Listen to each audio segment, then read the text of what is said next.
സത്യം ജയിച്ചു. ഞാനൊന്ന് സംസാരിച്ചോട്ടെ. ഈ കേസില് ക്രിമിനൽ ഗൂഢാലോചന ഉണ്ട്. ആ ക്രിമിനൽ ഗൂഢാലോചന അന്വേഷിക്കണമെന്ന് മഞ്ജു പറഞ്ഞിടത്തുനിന്നാണ് എനിക്കെതിരെയുള്ള ഗൂഢാലോചന ആരംഭിച്ചത്. തെരഞ്ഞെടുത്ത ഒരു സംഘം ക്രിമിനൽ പോലീസുകാരും ചേർന്ന് ആണ് ഇങ്ങനൊരു നടപടി ഉണ്ടാക്കിയത്. ഹലോ ഗൈസ്, എല്ലാവർക്കും പുതിയൊരു വീഡിയോയിലേക്ക് സ്വാഗതം. നിങ്ങൾ എല്ലാവരും അറിഞ്ഞിട്ടുണ്ടാവും, ഇന്നായിരുന്നു നമ്മുടെ നടിയെ ആക്രമിച്ച കേസിന്റെ വിധി. അതിൽ ദിലീപ് കുറ്റവിമുക്തനാണ് എന്നുള്ളൊരു വാർത്ത ഏകദേശം എന്താ പറയുക, കേരളത്തിലെ പകുതി മുക്കാലും ജനങ്ങളും ആഗ്രഹിച്ചിരുന്ന ഒരു വിധി തന്നെയായിരുന്നു. പ്രത്യേകിച്ച് ദിലീപ് എന്ന് പറയുന്ന ഒരു നടനെ ഇഷ്ടപ്പെടുകയും ആരാധിക്കുകയും സ്നേഹിക്കുകയൊക്കെ ചെയ്യുന്ന ഒരുപാട് ആൾക്കാർ കാത്തിരുന്ന ഒരു വിധി തന്നെയാണ് ഇന്ന് വന്നത്.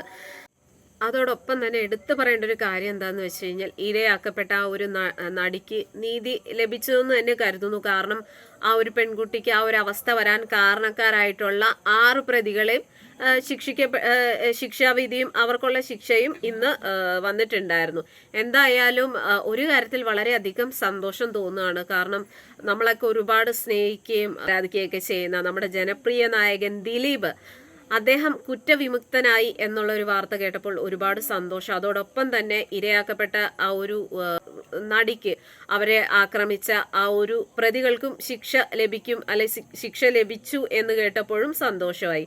അപ്പൊ എന്തായാലും നമ്മുടെ ബിഗ് ബോസ് താരം അഖിൽ മാരാര് ഇന്ന് ദിലീപിന്റെ വീട്ടിൽ പോയി, അതായത് ആലുവയിലുള്ള വീട്ടിൽ പോയി കാണുകയും അവർ ഒരുമിച്ച് നിൽക്കുന്ന ഒരു ഫോട്ടോയൊക്കെ ഷെയർ ചെയ്തിട്ടുണ്ടായിരുന്നു. അതോടൊപ്പം തന്നെ ഈ ഒരു വിധിയിൽ, അതായത് ദിലീപ് കുറ്റവിമുക്തനാണ് എന്നുള്ള ഒരു വിധി വന്നതിന് ശേഷം അഖിൽ മാരാര് പറഞ്ഞ കുറച്ച് കാര്യങ്ങളുണ്ട്. എന്തായാലും നമുക്ക് ആ ഒരു വീഡിയോ കുറച്ചൊന്ന് കാണാം.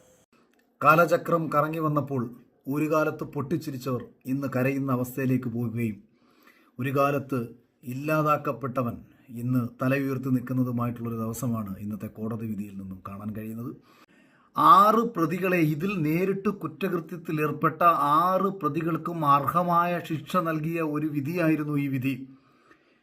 അപ്പോൾ ആ ഒരു വിധി പറഞ്ഞ ജഡ്ജിയെ അഭിനന്ദിക്കുന്നതിന് പകരം ദിലീപിനെയും കൂടെ പ്രതിയാക്കിയെങ്കിൽ മാത്രമേ ഈ വിഷയത്തിൽ നീതി ഉണ്ടാകത്തുള്ളൂ എന്ന് ഈ വിവരം കേട്ട സജി ചെറിയാൻ പറയുമ്പോൾ, സജി ചെറിയാൻ ഒരു നിമിഷം ആലോചിക്കണം, ഇതാരാണ് അന്വേഷിച്ചത്? ഇത് പിണറായി വിജയന്റെ പോലീസല്ലേ അന്വേഷിച്ചത്?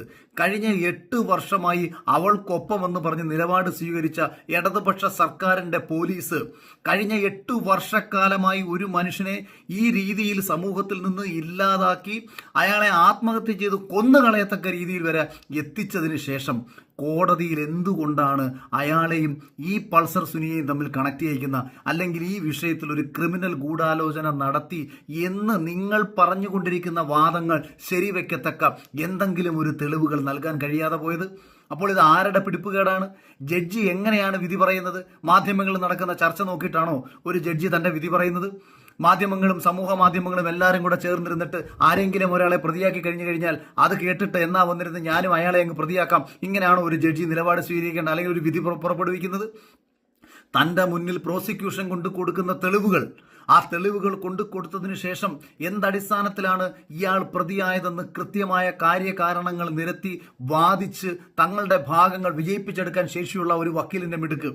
അപ്പോൾ ഒരു രീതിയിലും ദിലീപ് എന്ന് പറയുന്ന മനുഷ്യനെ പ്രതിയാക്കത്തക്ക രീതിയിലുള്ള യാതൊരു തെളിവും ഇവർക്ക് കിട്ടാത്തത് കൊണ്ട് മാത്രമാണ് ഈ വിഷയത്തിൽ ഇത്രയധികം കേരള ജനത ആഘോഷിച്ചൊരു വിഷയം. കഴിഞ്ഞ 8 വർഷക്കാലമായി ഒരു മനുഷ്യന്റെ ജീവിതം തകർത്തില്ലാതാക്കി ആഘോഷിച്ച ഒരു പറ്റം കാലന്മാർ, മാധ്യമരംഗത്ത് പ്രവർത്തിക്കുന്നവർ, സിനിമാ മേഖലയിൽ പ്രവർത്തിക്കുന്നവർ, സമൂഹത്തിലിരിക്കുന്ന ഒരു മനുഷ്യന്റെ വീഴ്ച ആഘോഷിക്കുന്ന ഒരു പറ്റം കഴുകന്മാർ, അതായത് ഈ കഴുകന്മാർക്കാണല്ലോ ശവം കൊത്തിക്കീറി തിന്നാനുള്ള ഒരു വലിയ സന്തോഷമുള്ളത്. അത്തരം കഴുകന്മാർക്ക് ഒക്കെ ഏറ്റ ഒരു തിരിച്ചടിയായിരുന്നു ഇന്നത്തെ ദിലീപിന്റെ വിധി എന്ന് പറയുന്നത്.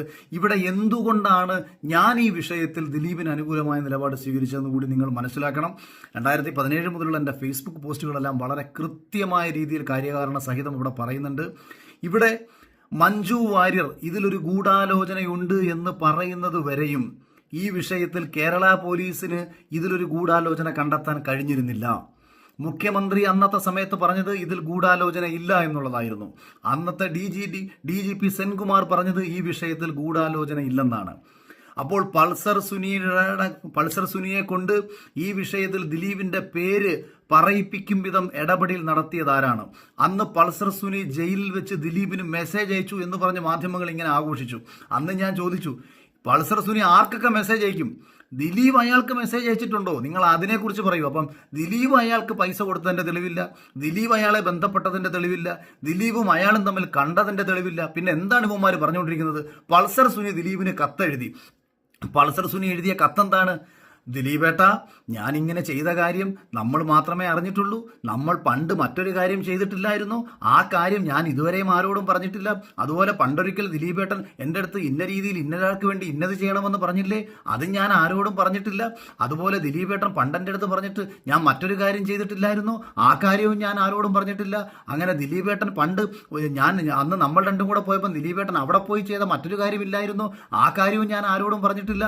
അപ്പം ഇങ്ങനെ ആരോ പറഞ്ഞു കൊടുത്ത് രസകരമായ ഒരു തിരക്കഥ പോലെ എഴുതി തയ്യാറാക്കിയ ഒരു കത്ത് പൾസർ സുനി ദിലീപിന് അയച്ചെന്ന്.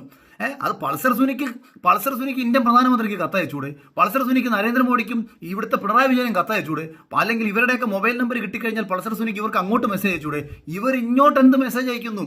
ഈ വിവരം കെട്ട പോലീസുകാർ അന്ന് വലിയ രീതിയിൽ അത് ഈ കുറെ കഴുതകൾ ചാനൽ ചർച്ചയിൽ വന്ന് അവൾക്കൊപ്പം എന്ന് പറഞ്ഞ് സംസാരിക്കുന്ന കുറെ കഴുതകൾ വന്നിരുന്ന് പറയുകയാണ്, ആണ്ട പൾസർ സുനി ദിലീപിന് മെസ്സേജ് അയച്ചത്. പൾസർ സുനി ദിലീപിന് മെസ്സേജ് അയച്ചത് ദിലീപിന് എന്തുകൊണ്ടാണ് പ്രശ്നം?